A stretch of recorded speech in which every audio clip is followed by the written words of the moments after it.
Well, originally how we started to get involved in that issue was the tribe had proposed an oil refinery to be built there. And how it would work is the company wanted the tribe, it was going to put the oil refinery right off the boundary of the reservation right here.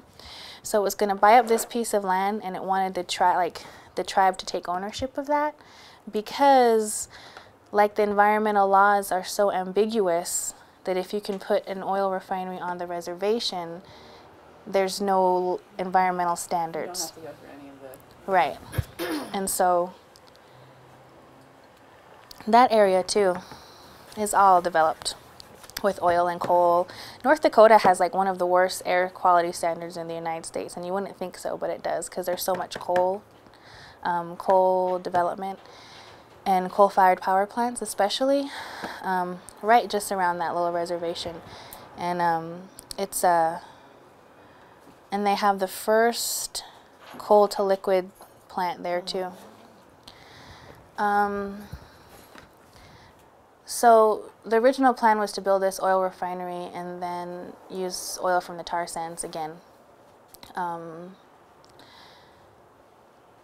We went there last year to do an educational tour. So we brought like a doctor, you know, Dr. Ted Shetler. We brought people from the tar sands, community members from the tar sands, to get the point across that, you know, if you allow this oil refinery to be built, this is how it's going to affect us, because they're ruining our livelihood and our land up here in order to provide oil for this plant. But we found out around that time, well, I guess it was a well-known thing, but there's a huge oil formation underneath the reservation called the Balkan Formation. That I guess up to that time wasn't like economically feasible, or for some reason I'm not exactly sure what that was about, but now it's pretty obvious that they would use that oil there too. They've actually really stepped up oil development, and there's been a lot of oil leases going on within the past, I don't know, 6 months to a year, where a lot of the community members are being paid for their land to do oil development and exploration. So it's like a big boom there right now. And our staff person who does a Campus Climate Challenge, Candy Mossett, she's actually from there. Another interesting thing about organizing in that community too is it's separated by a huge lake. I forget what the lake is called. But basically, and this is getting back to that whole history again, the United States, in order to do large hydro development along the Missouri River, dammed up the river in many places, which were all reservations. They dammed it at all the different reservations along the Missouri River, so that community is totally separated, which makes it hard to organize. It takes like hours to get from one side to the other, so that's like another interesting dynamic there.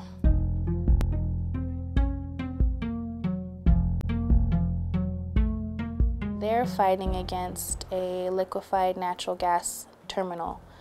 So it would be a port basically in Passamaquoddy Bay on their reservation at this area called Split Rock, which basically is just like a massive development. Like think of Oakland or something in a big port city, you know, something like that is what they want to do for liquefied natural gas. So their strategy has been litigation.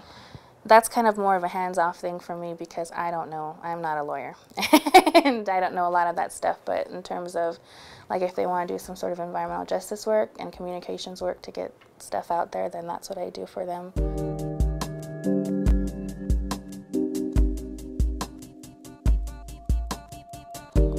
So if you're going to work on environmental justice, you have to deal with things such as economic development, and you have to deal with things such as colonization. You know, the issue of colonization, we've really picked up within IEN as a major part of our work, I think, because just having to, you know, people are colonized. Like how Wahala was saying, that our tribal leaders were brainwashed, and our parents' generation were brainwashed into thinking that this society is the right society, you know, and it came through, first of all, the first thing was extermination policies, which was to kill Indians. The next one was assimilation policies, which was to bring Indians into, you know, society. and this is our parents' generation, so like 40s, 50s, 60s, 70s. Policies, you know, like the boarding schools, where kids were taken away and sent to boarding schools away from home, where they weren't allowed to go home, or they weren't allowed to speak their language, where they got all their hair cut off. And my mom was in one of those boarding schools, you know. And then there's policies like relocation, basically to move Indians into the cities, which is why there's lots of Indians in the Bay Area and in Chicago, Minneapolis, Seattle. There's a lot of big Indian populations there because those were cities that a lot of people were relocated to. And my mom was part of that too, and that's why she went to Chicago. And so it's like the mindset that, I know that our leaders, when they signed these leases, like for coal mining on the Navajo Reservation, they thought that they were doing a good thing and that they thought that they were helping their people, but they've just been taken advantage of, you know. And so a lot of our people my age, around my age, or my generation and younger now, are really looking at things differently, which is really encouraging, and why I think it's important that we work with youth too. What I'm saying is we also have to do that kind of decolonization work and talk about how we can be able to work to each other, like that crab in the barrel, you know, syndrome or whatever. So we do workshops and things around those issues too, just to start getting people to encourage each other rather than hold each other back, and be open and try and work with each other. And I think that that's an important part of environmental justice, that there's kind of a big gap there and a big need for it. These are the kind of issues that we work on. And then I guess the role of IEN is to try to connect these communities. Most of the community members want to stay home and want to do their work at home on their issue. And it's hard to get, it's not hard, but you have to put in work to get people to work together, to create a network.